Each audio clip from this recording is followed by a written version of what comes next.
Vía Pública.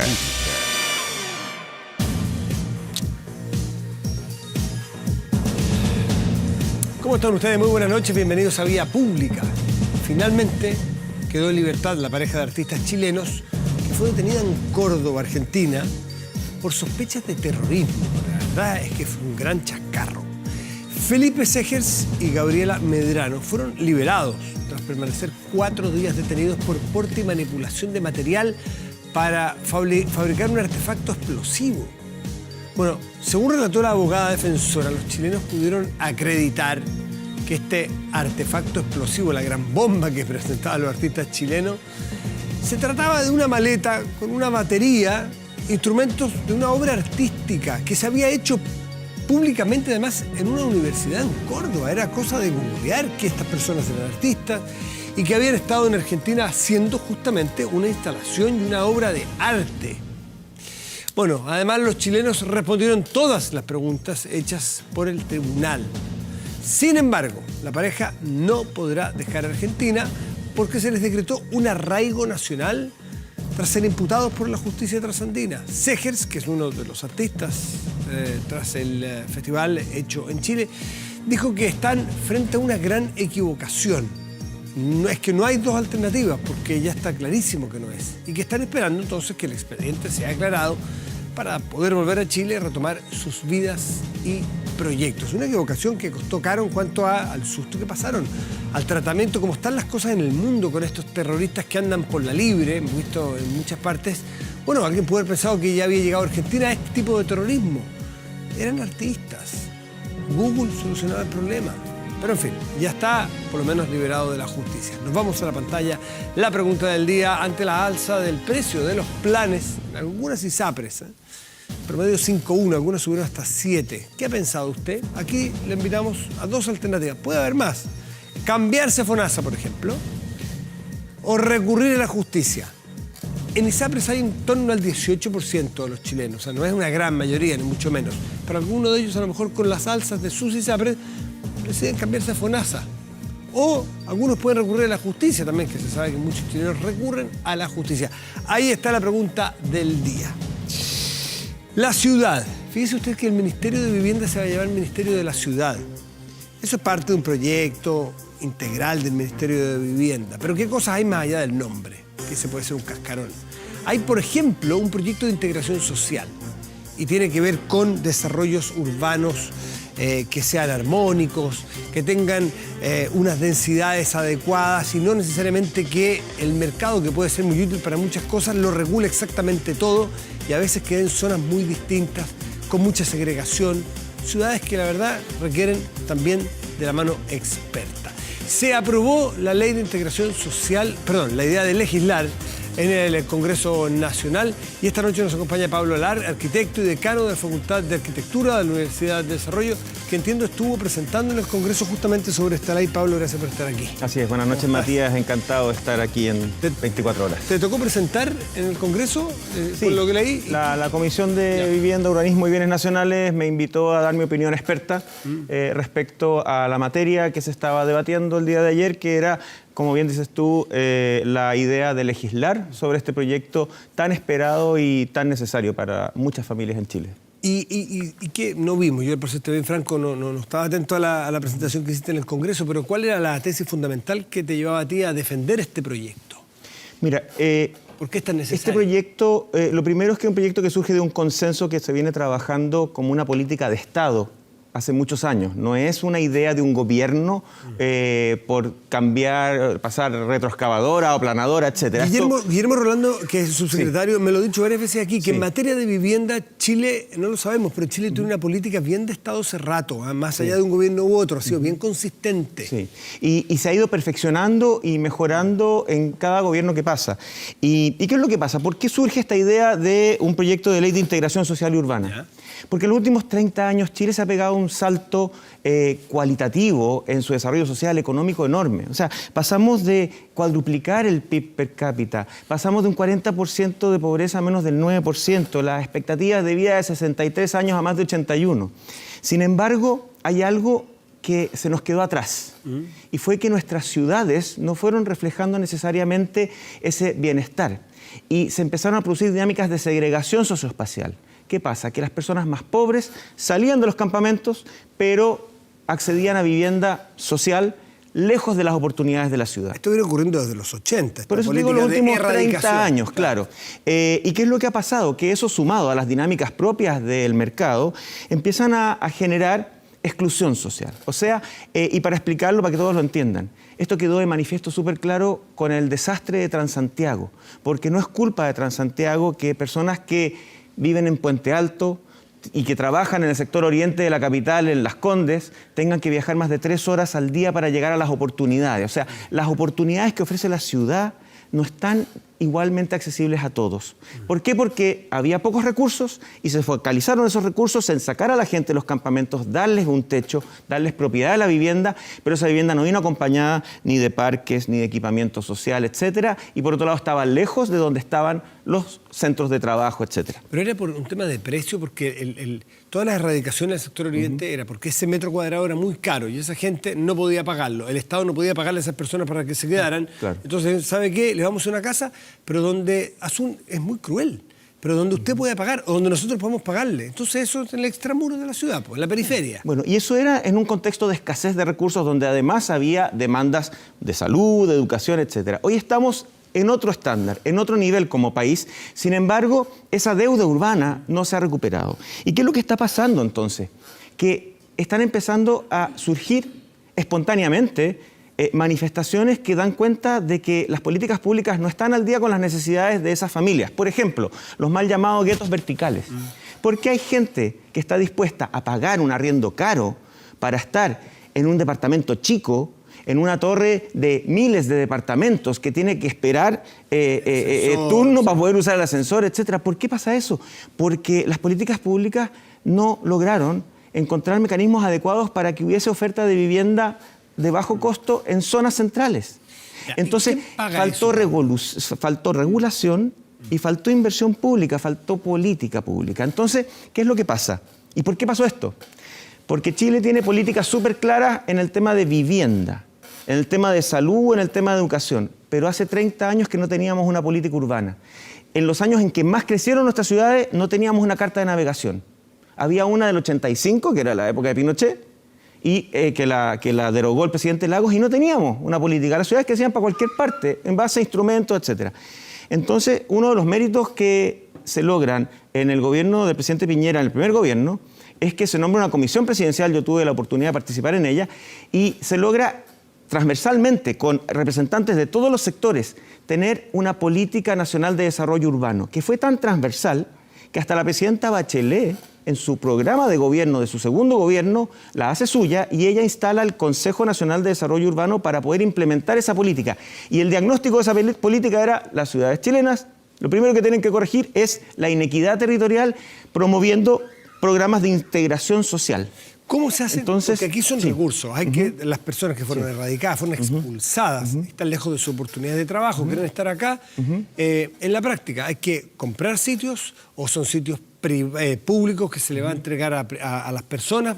¿Cómo se va a hacer en la práctica? Ahí es donde entonces surge este proyecto. Y este proyecto hay que entender que la integración urbana y social va más allá de las competencias de un Ministerio de Vivienda y Urbanismo. Un programa es un tema integral que tiene que ver con educación, tiene que ver con seguridad, tiene que ver con fortalecimiento de las comunidades. O sea, no le pidamos a un Ministerio de Vivienda que se haga cargo de integrar a la sociedad, porque además hay barreras de exclusión que son desconfianza. ¿Por qué? Por ejemplo, las cerca de 300.000 empleadas domésticas que hay en nuestro país viven durante 5 días de la semana en hogares de clase media, media alta, cuidan lo más íntimo que tenemos, velan por nuestros hijos cuando no estamos y no pueden vivir en el barrio donde vivimos. Entonces, claramente ahí hay una paradoja. Y por eso es que esto empieza a explotar con la inmobiliaria popular del alcalde Jadwe, con el proyecto de vivienda de inclusión social del alcalde Lavín. Entonces, el Estado tenía que actuar. Y a partir de recomendaciones del Consejo Nacional de Desarrollo Urbano, a partir de una discusión de larga data que empieza en el primer gobierno de la presidenta Bachelet, sigue en el de Piñera, el segundo Bachelet, finalmente se llega a estos mecanismos. ¿Cuáles son estos mecanismos? Primero, permitir que se definan zonas de integración urbana. O sea, que, por ejemplo, a lo largo de ejes de transporte como el metro, donde el Estado hace una inversión enorme para que haya movilidad y accesibilidad, no sigan habiendo casitas de 2 pisos, como pasa en algunas comunas. Uno se va por la línea 4 del metro, etcétera, y de repente ve puras casitas bajas y uno dice, Dios mío, está miles de millones de dólares en localizaciones cercanas a metro y hay casitas de 2 pisos. Entonces, que se definan zonas donde se pueda densificar. Y esa densificación con ciertas condiciones. Y esas condiciones es que esos proyectos incorporen como beneficio, como premio, un porcentaje de vivienda de bajo costo de subsidio, vivienda social. Ese es uno de los primeros mecanismos.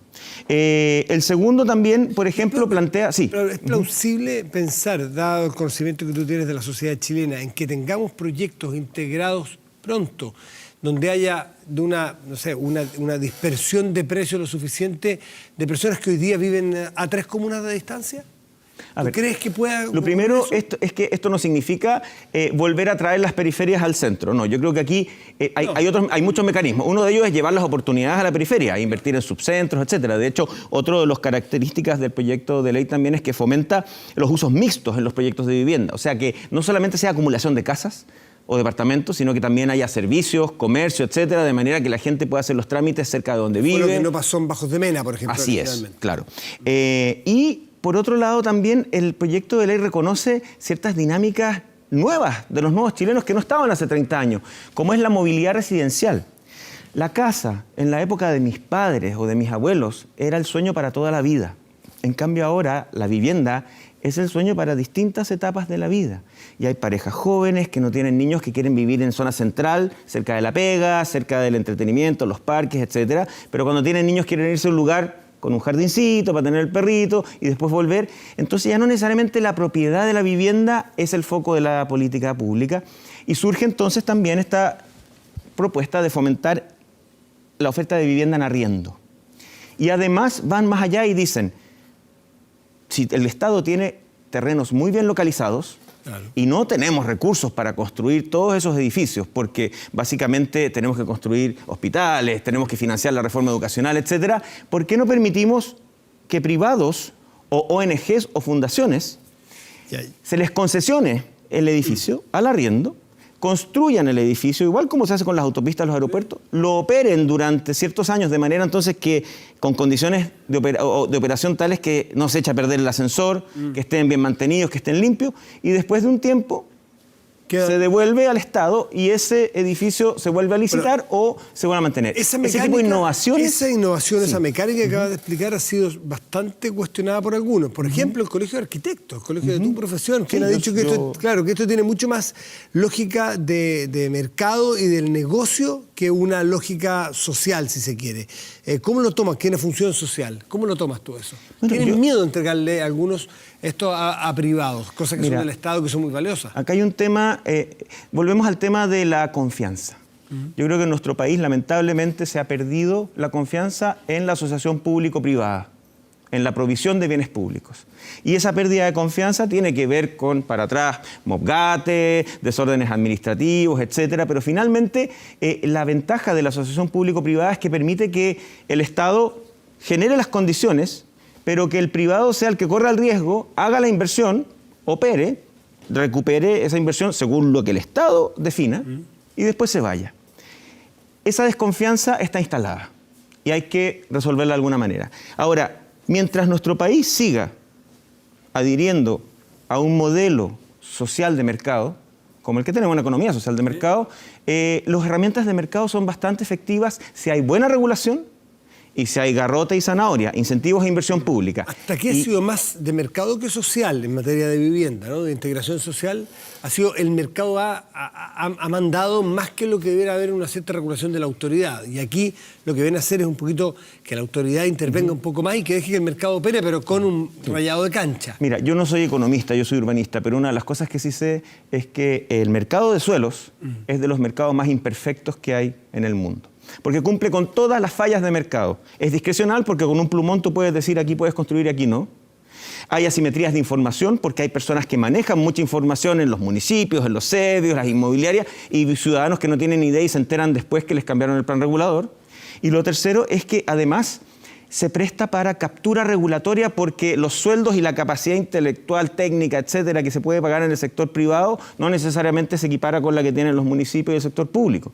Todas esas fallas de mercado se resuelven con buena regulación y con los incentivos adecuados.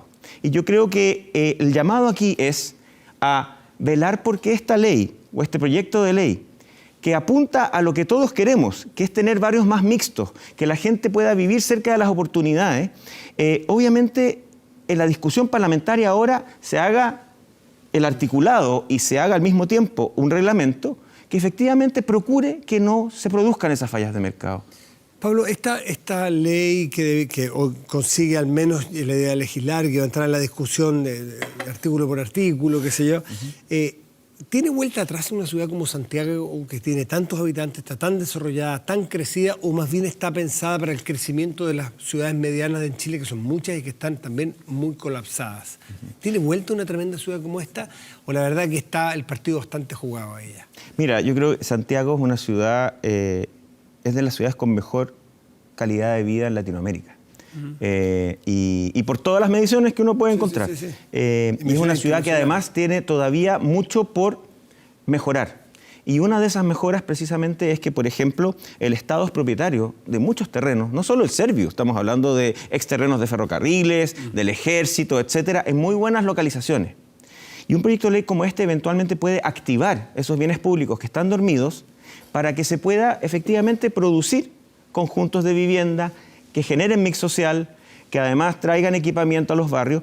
Entonces, yo creo que hay tremendas oportunidades todavía en Santiago para ir nivelando la cancha. Y en regiones... ¿Qué decir entonces de las ciudades medianas? Y en regiones y en ciudades medianas probablemente los desafíos son otros. Y es cómo defines tú las condiciones, cómo defines las zonas en ciudades que, si bien son segregadas, por su tamaño y su escala, las distancias no son tan alejadas. Fácil todavía. Sí. ¿Cuál es la ciudad que tú sueñas cuando estás pensando todo esto, cuando vas a la universidad a hacer clases fuera de Chile? ¿Cuál es la ciudad modelo para empezar, aunque sea para mirar cómo soñar o qué soñar? Mira, más que darte un nombre de una ciudad, o dame 3 o 4 yo ciudades. Creo que yo creo que a la ciudad que debiéramos apostar es una ciudad, como dice Gil Peñalosa, un urbanista colombiano que vive en Canadá, una ciudad 880. ¿Qué es eso? Es una ciudad en la cual un niño de 8 años hasta un adulto de 80 años puedan salir de sus casas caminando y acceder a todas sus necesidades caminando sin tener riesgo a ser atropellados, a ser asaltados o a estar preocupados por ellos. ¿Por qué 880? Porque un niño de 8 años ya puede ir caminando al colegio si vive cerca del colegio. Un adulto mayor de 80 años puede ir al centro de adulto mayor caminando. Pero eso significa garantizar que haya equipamiento cerca, que las aceras sean seguras, que los espacios públicos estén accesibles. Y yo creo que con una cosa tan simple como esa, inmediatamente tú empiezas a nivelar la cancha, porque significa que no van a haber ciudades del primer mundo, como las que vivimos nosotros, que vivimos en Vitacura, y ciudades del tercer mundo, como son comunas periféricas que tienen tremendas complejidades y tremendas carencias. Al lado, a Así es. pocos kilómetros. Entonces creo que eso es lo que podríamos apostar, más que nombrar una ciudad, porque yo al igual que Rodrigo Gendelman y otros colegas míos, yo soy un apasionado de Santiago, creo que tenemos una ciudad maravillosa, y de las ciudades chilenas. Yo viajo todas las semanas a Concepción por la Universidad del Desarrollo, donde soy decano, y la conurbación del Gran Concepción también tiene un entorno natural maravilloso, un mix social enorme, hay mucho potencial. Del mix social que has mencionado varias veces, y mencionaste comunas de las más pudientes, Vitacura, Las Condes, ¿qué le contestarías tú a los propietarios de esas comunas más pudientes que han tenido una plusvalía enorme, que son sitios que les han costado muy caro, que dicen, qué susto este mix social porque le va a bajar el precio a mi terreno? Que es una aprehensión que la hemos visto cuando Lavín hizo su proyecto arriba. Ese era el problema para muchos.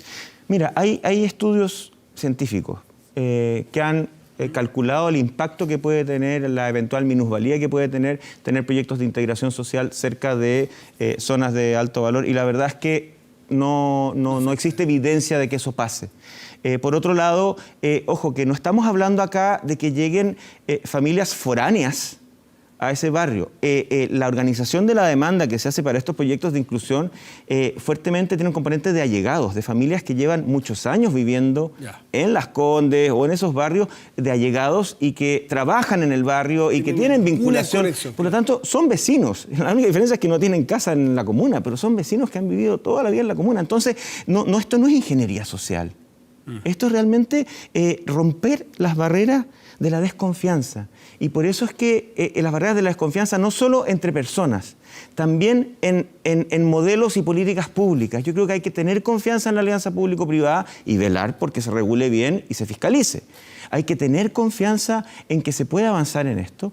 Y por eso es que también lamento que pese a que transversalmente hay un apoyo conceptual a esto, algunos sectores políticos se marginaron de la idea de votar, como es el caso del Frente Amplio, que votó en contra.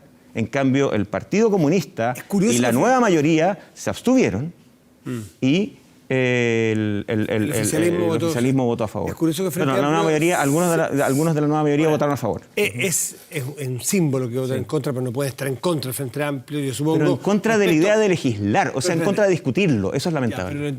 Pero supongo que están a favor de hacerlo quizás distinto como está planteado. No, claramente tienen legítimas diferencias. No, pero la integración social es, supongo, lo que persigue justamente el Frente Amplio, pero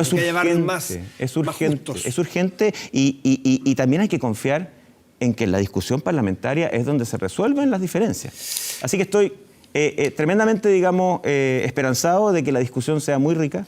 Hay legítimas diferencias, pero creo que tenemos que recurrir a mecanismos innovadores porque esto es urgente.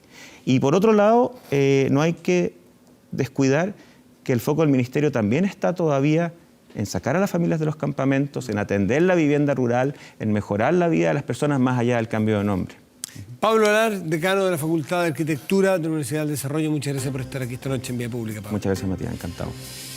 Y ante el alza del precio de los planes de algunas ISAPRES, ¿has pensado cambiarte a FONASA, por ejemplo, un 46%? Recurrir a la justicia, un 54%.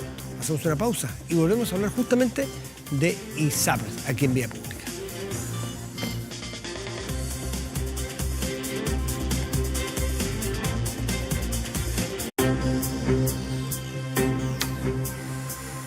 El alza o el anuncio del alza de los planes de ISAPRE, no en todas, pero en varias de ellas, sin promedio 5.1, de una de las más altas desde hace un par de años, ha impactado mucho. Además que pega en un momento donde el gobierno había ya esbozado la posibilidad de modificar, regular o reformar este sistema de salud privada. Cae en un momento un momento político complejo, cae además cuando se inaugura este nuevo sistema, esta nueva ley de una retención a las devoluciones de impuestos para pagar justamente la salud y las pensiones. Se armó un espacio donde las ISAPRES se toman la escena. Y es interesante discutir. Le afecta al 18% de los chilenos aproximadamente esto, que tienen planes de ISAPRE. Y bueno, el alza del 5,1%, insisto, generó esta preocupación. Al menos que tenemos que aprender de qué estamos hablando. Nos acompaña Victoria Beaumont, directora ejecutiva de la Fundación Politopedia. Victoria, gracias por estar aquí. Muy buenas noches. Muy buenas noches. Las ISAPRES en la mira. ¿Es, a tu juicio, con la mirada más técnica, más equidistante de cada uno de los sistemas, te parece que se está haciendo justo con las ISAPRES o también se les está cargando la mano más de la cuenta? No, yo creo que se dio un quiebre, ¿ya? Tú bien lo decías, se juntaron un montón de actos o hechos, sucesos, que han generado esta dinámica que a mi juicio sí tiene sustento. ¿Ah? ¿Tiene sustento qué? ¿El alza? Mira, o la molestia. La molestia de los ciudadanos. El alza tiene sustento técnico. Sin embargo, y también un poco explicar un poco las palabras del ministro, esto de la caja negra que anunció, sucede que las ISAPRES, si bien entregan su información a la Superintendencia de Salud, aún falta una importante estructura de transparencia. O sea, no conocemos bien los cálculos actuariales que hay detrás. Entonces, por lo tanto, es importante, yo creo que en la reforma que viene, que se haga una conversación profunda de cuáles serían esos cálculos, cuáles son las variables que componen el incremento del gasto y cómo contener el gasto.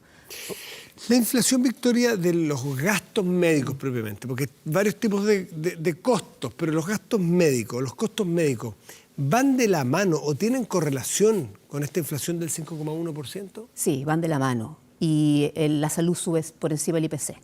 Siempre. ¿Y la salud sube porque la tecnología es muy cara o porque también hay inflación artificial por la integración? Esto puede sonar medio técnico, por la integración en que los mismos grupos económicos son dueños de clínicas, de ISAPRE, de centros médicos, de laboratorios de radiológicos, en fin. Entonces hay una inflación artificial para muchos que al final lo terminan pagando, ¿quién? Los seguros. ¿Y los seguros los pagan quién? Las personas que toman esos seguros. Mira, yo te diría que aquí lo que sucede es que el modelo tiene incentivos.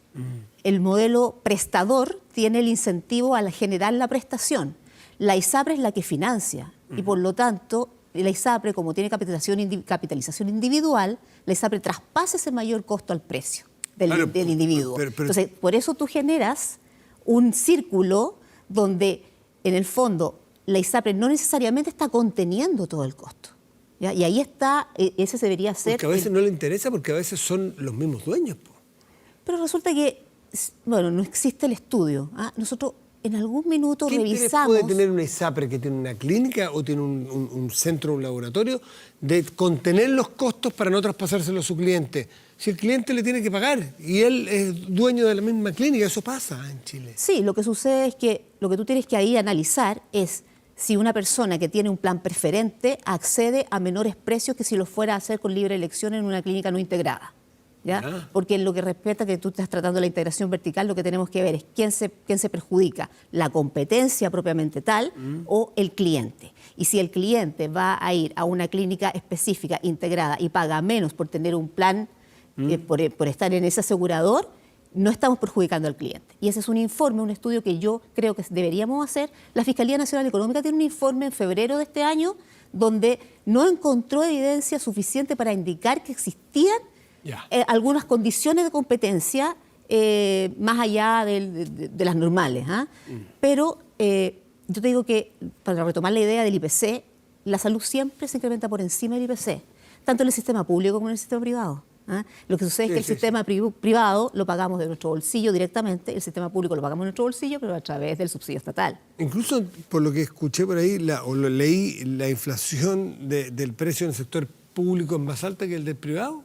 Un 9.1%. ¿El otro 7%? Sí, sí, es así. Ya, pero insisto con la pregunta porque a mí al menos no me quedó muy clara. Esa inflación de precios en el sector privado o en la salud, ¿cuánto tiene que ver con los avances tecnológicos, los costos de la investigación y cuánto tiene que ver con una inflación artificial o con cosas de externalidades? Por ejemplo, judicialización. Mira. Por ejemplo, licencias médicas truchas.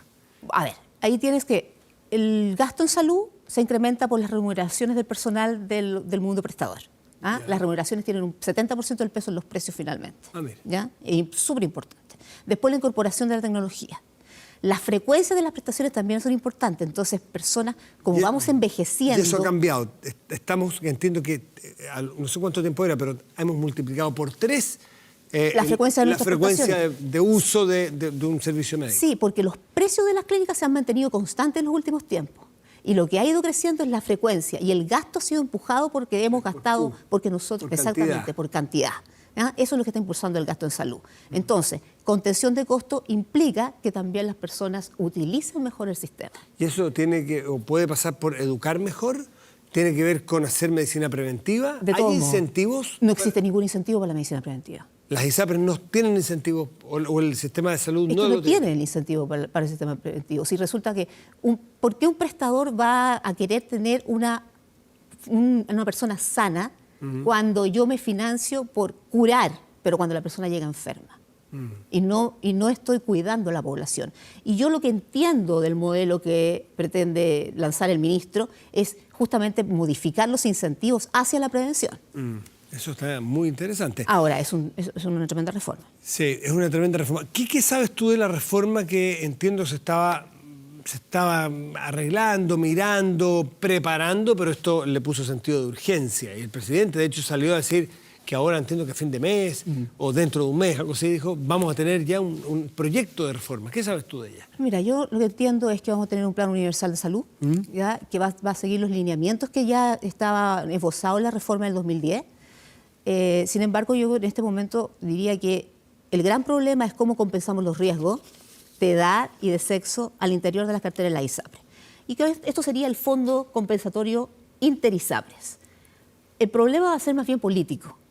¿Hasta dónde la oposición va a permitir que se haga un arreglo a las ISAPRES sin tocar el FONASA para que el FONASA realmente pueda generar una competencia al mundo de las ISAPRES? ¿Puede explicar bien lo que son las compensaciones? Es que cuando una ISAPRE o un asegurador privado tiene un grupo de personas, tiene personas que son más riesgosas que otras, personas que van a tener más uso intensivo, van a hacer uso más intensivo de los recursos médicos, tecnológicos, de maquinaria, de exámenes, en fin. ¿Cómo compensar para que no exista el incentivo a no tenerlos? ¿O el incentivo a tener una población más sana? O a no incorporarlos. ¿O a no incorporarlos? No, lo que sucede es que ahí tú tendrías que tener la obligatoriedad de incorporar a todos, pero implica que tenemos que compensarnos entre todos. Ah, bueno. ¿Ya? O sea, un sistema para todos. Claro. Y luego el margen, cada uno contratará un servicio privado. Esa era una de las ideas, donde tú colocabas tu 7% y todo lo adicional lo podías colocar en otras prestaciones que eran adicionales al seguro básico. Esa es una de las ideas que está encima de la mesa, que probablemente va a ser finalmente con una tarifa determinada de un par de UF o un UF para un plan universal, y lo que sobre o lo que falte se tendría que compensar. El problema es que esos modelos se agotan por envejecimiento de la población. A ver, explícame. Porque si la población se envejece, se hace más cara. Sí, claro. Y si no tenemos nuevos jóvenes que ingresen al sistema, no tienes cómo compensar. Por lo tanto, este sistema de compensación de los riesgos es vital tenerlo muy bien actuariado. Y ahí yo creo que está la piedra de tope de la reforma. Ahora estamos hablando es el 18% de los que están en el sector privado, ¿no? Sí, sí. Porque yo he 17. leído 15, Sí, 17, sí. pero ya, 17%. ¿Qué pasa con el restante, con el 85 o el 84% restante que están en las ISAPRES? Perdón, en FONASA. ¿Cómo operaría? Los que nos están escuchando son FONASA, y dicen, la ISAPRES no me interesa, pero me están hablando de un sistema base para todos. ¿Yo me integro? ¿Un FONASA también se integra? Cuando hablamos para todos, ¿es para toda la población? No, yo creo que ahora, por lo menos la intención del gobierno era hacer una reforma para las ISAPRES y una reforma en el FONASA, cosa de ir a años plazo, porque todavía la brecha de cobertura entre el FONASA y las ISAPRES es enorme. Y sobre todo en modalidad de libre elección. O sea, aún FONASA sigue cubriendo 5.000 pesos de un día a cama. Entonces, hay, por ejemplo, múltiples prestaciones que las ISAPRES sí las están cubriendo y que FONASA aún no tiene código. Claro. Entonces, por lo tanto, para poner al día al FONASA se requiere mucho recurso. Y no podemos hacer un sistema único si el FONASA no hace ese upgrade. ¿Y esos recursos de dónde? Porque entiendo que FONASA tiene deudas de arrastre, o sea, antes de pagar sus deudas, o sea, tiene que pagar deudas primero antes de tratar de salir y gestionar distinto. ¿De dónde pueden salir recursos para FONASA? Hace un mes atrás, exactamente, el gobierno dice, bueno, anunciemos un FONASA Plus donde las personas van a poder incorporar uno adicional. O sea, ¿Sí? Agregarle un copago al FONASA. O no, agregarle una cotización adicional. De eso estaban hablando, 1 o 2 puntos de cotización adicional. Tienes razón, sí. Ya, ¿y eso te parece que es razonable, que va por el camino correcto? Mira, a mí me genera cierto ruido tener como ciudadano de primera y segunda clase. ¿Y cuál sería la idea? ¿El modelo británico entiendo que es más parejo para todos? Corrígeme. Sé que ese modelo británico es público, estatal y público. Y tú puedes tomar seguros privados aparte. Sí, lo que estamos pensando, yo creo que lo que se estaba pensando era un modelo más bien en holandés, donde tú tienes multiseguro. ¿Ya? Y en el fondo tienes este sistema de seguridad social, pero tú puedes tomarlo en multiseguro, en privado, donde estas compañías, en el fondo, lo que es importante es que reciban dinero según el riesgo de la cartera, pero ellos deben cuidar a la cartera, o sea, con un modelo de salud preventivo, no pagando por prestaciones. O sea, aquí hay que hacer también un tremendo trabajo de paquetización de prestaciones y que los prestadores, a su vez, también vean cómo van a contener costos y compartir riesgos, lo que se llama entre asegurador y prestador. ¿Y está dentro de los planos del horizonte juntar los dos sistemas y que haya una solidaridad en el sentido de los que estamos en ISAPRE, en el sector privado, adscribamos con nuestro 7% a un seguro en que estén todos los chilenos y que después nosotros le pongamos el copago que hacemos, por ejemplo, en nuestro extra, nuestro delta, para un sistema de un seguro que yo tome para mí o para mi familia? Podría ser perfectamente. ¿Es plausible dada la estructura que tiene hoy día Chile? Con los costos que tenga, con la realidad financiera que tengan los dos sistemas. Implica un esfuerzo importante de Hacienda. ¿Ah? Y ahí está, yo te diría que el pie de tope de tener un FONASA único para todos. Porque por mucho que todos coloquemos nuestro 7%, de todos modos los subsidios estatales que requiere mantener un sistema así son importantes. Ahora, para poder poner al día al FONASA también se requiere aporte. Y por eso es que hoy día yo no veo la posibilidad de que tengamos un sistema único en el corto plazo. ¿Y cómo va a funcionar en adelante el sistema de ISAPRES, si está como hoy está? Si, por ejemplo, le impiden, porque es de alguna manera sobrevivencia lo que hacen cuando están segregando, es muy cruel, pero es realidad, porque si no, no les resulta el negocio. Es súper cruel pensar que aquí son personas, pero hagamos cuenta que es un seguro de un auto, de una casa, de una industria, esto es un seguro. Entonces, ¿cómo se va a hacer para diseñar un sistema donde ellos puedan efectivamente seguir subsistiendo? Mira, es un desafío súper complejo. Y precisamente por el escenario en el que se encuentran. Porque hoy día, por ejemplo, tienen varios frentes. O sea, la juicialización es un tema. Son 16.000 millones en costas solamente. Más hoy día el rechazo del Servicio de Impuesto Interno como gasto de esas costas. Y del Tribunal Constitucional. Y del Tribunal Constitucional. Que le dio la razón al servicio y no a las ISAPRES. Exactamente. Entonces, eso inmediatamente sube, yo calculé aproximadamente en 22.000 millones las costas. ¿Ya? Y como lo están haciendo retroactivo, estamos hablando de 35.000 millones que se van inmediatamente. Entonces, además de la judicialización, tú tienes que el incremento del gasto es del 9 o entre el 7 y el 9 anual. ¿Ya? Por lo tanto... La judicialización tiene que ver con fallos de la Corte Suprema de nuestro país, no tiene que ver con que a la gente se le ocurra de mala leche ir a pedir un recurso. Mira, yo soy bastante crítica de la judicialización, no desde el punto de vista del usuario. En primer lugar, es el 17% de la cartera la que hoy día está judicializando, ¿ya? Pero la judicialización no podría existir si no existiera un 90% de personas que no judicializaran. Porque en el fondo lo que tú generas es inequidad al interior de la cartera. Los que no han ido a la justicia les están cargando la mano por los que sí fueron a la justicia. Exactamente. ¿Y por qué no se van todos a la justicia? ¿Por falta de información? No sé. ¿Y si se fueran todos a la justicia? Se quiebra el sistema. Quiebra el sistema. Quiebra el sistema. Entonces existe una relación perversa en ese sentido. Porque se sabe que no va a ir todo el mundo a la justicia o a la superintendencia, que también tiene un sistema para poder frenar el alza. Estamos jugando con este 17, 14% de la cartera, que además son personas que ya llevan varios años judicializando. ¿Pero qué te puede decir? Para no judicializar, entonces que las ISAPRES no sigan alzando los precios más allá de lo que son capaces de demostrar que suben sus costos, porque eso es lo que dice la justicia. La justicia dice, ¿sabe, señor ISAPRE? Usted no puede subir las alzas, perdón, no puede hacer las alzas como las dice porque no está justificada su alza, por lo tanto es ilegal. Entonces, también es injusto cargarle la mano a aquellos chilenos que están en ISAPRE, que les suben los precios y dicen, yo tengo que defenderme ante la justicia y yo gané ante la justicia, ¿por qué me culpan como si yo fuese el responsable de la ISAPRE?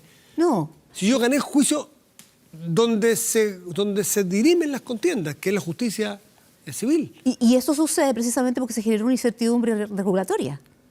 Porque si la ley hubiese tomado esa duda que le genera a la Corte de Apelaciones, porque la Corte de Apelaciones lo que dice, no existe un racionamiento aquí y no veo yo una justificación, veo que esto es arbitrario, claro, por lo tanto justifíquemela. Y las ISAPRES van con sus cálculos actuariales, pero es insuficiente. Si esos cálculos actuariales, esa metodología hubiese estado incorporada en la ley, habría sido distinto. Ya, pero no es más responsabilidad de las ISAPRES que de las personas, porque si las ISAPRES se ajustan sus alzas a lo que son capaces de, perdón la redundancia, justificar, no habría judicialización, pues. Lo que pasa es que la Porque judicialización... ganarían los juicios las ISAPRES y los pierden, han perdido 2 millones de juicios, entiendo. Sí, sí.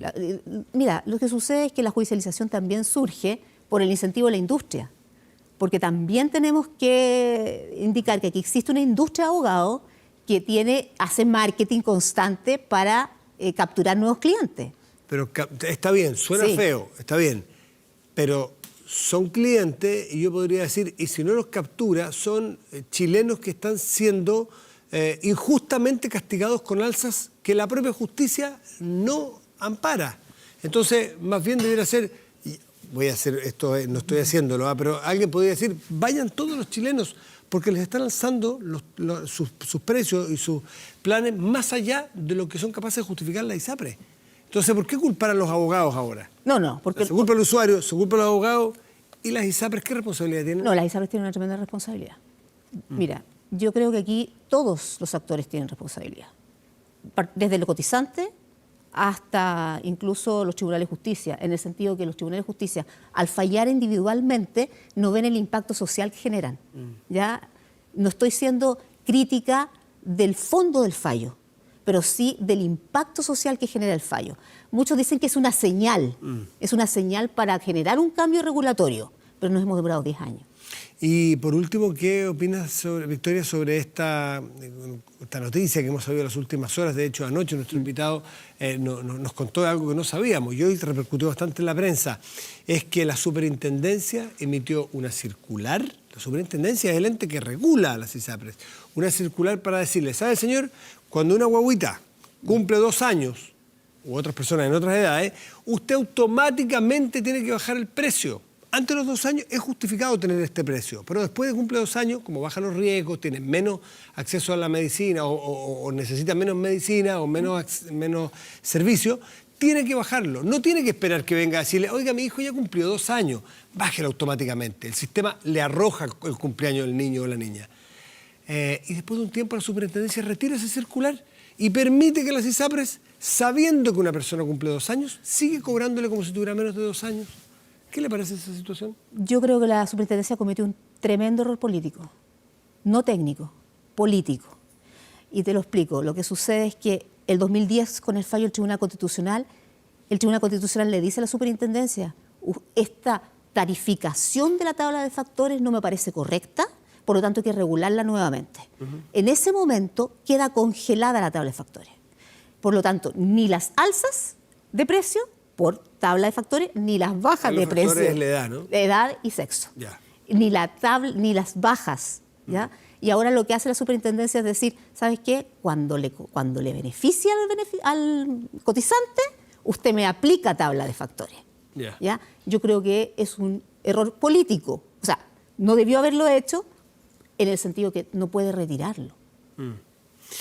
Victoria Beaumont, por lo que vemos, el tema de ISAPRES sigue dando que hablar. Sigue siendo muy difícil de entender porque es muy técnico. ¿Es verdad que hay 53.000 planes en general si multiplicamos la cantidad de planes por la cantidad de ISAPRES? Eso yo lo leí en un diario, no sé, Mercurio, La Tercera, alguno de ellos, de algún experto. Sí, lo que sucede es que hay planes que se tomaron en los 80 y que aún siguen vigentes con un cotizante o con dos cotizantes. Entonces, el plan universal vendría a solucionar un tema de esta diversidad de planes donde no se puede comparar. Ese es un tremendo tema de transparencia. Es un sistema que tú no puedes comparar prestaciones y beneficios. ¿Capaz de tomar una decisión correcta si tengo ese nivel de oferta? Porque tienes una asimetría de información muy, muy importante. Entonces, la reforma que viene tiene que manejar transparencia, manejo de asimetría de información, contención de costos, reforma al FONASA y un tremendo ruido político. La tarea es ardua. Muchísimas gracias, Victoria Beaumont, de Politopedia, por estar aquí en Vía Pública. Muchas gracias. Buenas noches. Hacemos una pausa, ya volvemos.